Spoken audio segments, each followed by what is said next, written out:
사람이 살아가면서 신과 직접 대화할 수 있다고 생각해 본 적이 있나요? 대한민국에는 지금 약 30만 명의 무당이 활동 중입니다. 그리고 그중 절반 이상이 20살에서 40살에서 40살이의 젊은 층입니다. 무당이 되는 길, 그것은 크게 둘로 나눕니다. 신이 직접 내려 강제로 무당이 되는 강신무와 대대로 내려오는 세신무입니다. 강신무에게 신병이란 마치 벼락처럼 갑작스럽게 찾아옵니다. 열이 나고 오한이 들고 잠을 이루지 못하는 이유 모를 병에 시달립니다. 어떤 이는 몸이 마비되어 거동조차 제대로 하지 못합니다.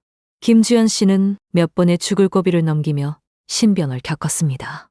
병원을 찾아도 원인을 알 수 없었고 치료가 전혀 통하지 않았습니다. 결국 그녀는 가족을 지키기 위해 아니면 그저 고통에서 벗어나기 위해 신내림을 받아들였습니다. 즉, 신병을 겪는 사람은 이미 신에게 선택받은 운명을 가진 사람인 셈입니다. 신내림을 거부하는 사람들은 없던 병이 생기거나 가족에게 화가 미친다고 믿습니다.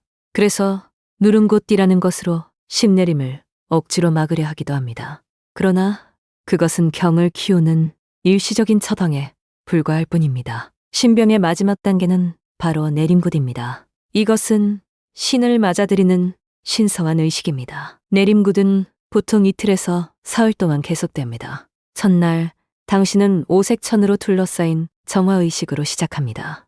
그리고 굿의 핵심, 바로 공수, 경신을 받습니다. 신이 무당의 입을 길려 말을 하는 그것이 바로 공수입니다. 이제야 비로소 당신은 신의 말을 전하는 무당으로 거듭납니다. 신내림을 받은 후에도 모든 것이 끝나는 건 아닙니다. 내림굿을 해준 신어머니 아래에서 수년간 악기, 무가, 춤을 배웁니다. 이렇게 소년된 무당이 되기까지 보통 3년 이상 걸린다고 합니다. 강신무와 달리 세신무는 특별한 신병 없이 집안 대대로 무업을 계승합니다. 어린 시절부터 부모님의 굿을 보며 자연스럽게 무업을 터득해갑니다. 그래서 세신무들은 굿을 하는 도중에 신이 들리지 않습니다. 세신무는 주로 남부지방에, 강신무는 주로 중부와 북부지방에 집중되어 있습니다. 이렇듯 무당이 되는 방법은 하나가 아닙니다. 그러나 진짜 무속의 세계는 여기서 끝이 아닙니다. 굿에서 무당이 사용하는 방울은 신을 부르는 매개체입니다. 작두의 날카로운 칼날 위에서 당당히 춤을 추는 것은 신의 영검을 보여주는 행위입니다. 그리고 삼지참은 장군신의 위엄을 상징합니다. 또한 굿은 크게 12번의 절차, 즉 12거리로 구성됩니다. 거리마다 부르는 신과 무가, 춤과 동작이 다릅니다. 예를 들어 바리공주 무가는 버려진 공주가 시련을 극복하고 구원자가 되는 서사입니다.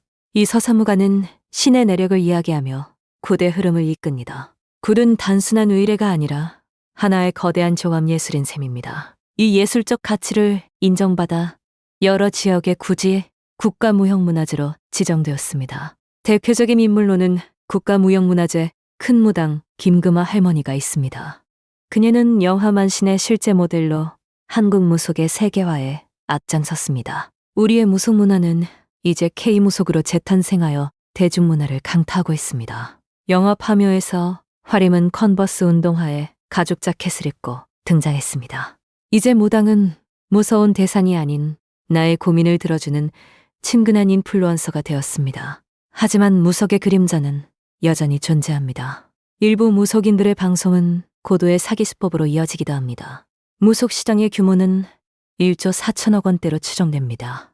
이 거대한 시장에는 불법 사업자나 사기 피해자가 판을 치고 있습니다. 이런 사기 수법에 젊은 층이 무방비로 노출되어 있는 게 현실입니다. 일례로 한 대학생은 3천만 원의 학자금 대출로 내림굿을 받았다고 고백했습니다. 그녀는 빚더미에 앉아 극단적 선택을 고민할 정도로 힘들었습니다. 다행히 그녀는 가족의 도움으로 정신과 치료를 받고 지금은 안정을 되찾았습니다. 이것은 단지 개인의 문제가 아니라 우리 사회 전체의 어두운 단면입니다. 그리고 전 세계적으로 무속과 같은 샤머니즘에 대한 관심이 되살아나고 있습니다. 이는 과학 시대에 맞서는 퇴행이 아니라 혼란한 시대에 인간이 찾는 가장 원초적인 위로 방식입니다.